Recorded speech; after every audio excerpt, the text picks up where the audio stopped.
Breaking చూస్తున్న America అధ్యక్షుడు Donald Trump H-1B visa విధానంలో సంచలన మార్పులకు శ్రీకారం చుట్టారు.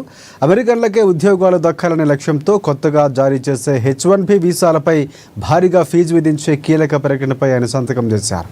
దీని ప్రకారం కంపెనీలు కొత్తగా విదేశీ ఉద్యోగి కోసం H-1B వీసాకు దరఖాస్తు చేస్తే $1,00,000 ఫీజు చెల్లించాల్సి ఉంటుంది. అయితే ఈ నిర్ణయంపై ఆందోళనలు వ్యక్తమవుతున్న వేళ వైట్ హౌస్ ఒక స్పష్టతనిచ్చింది.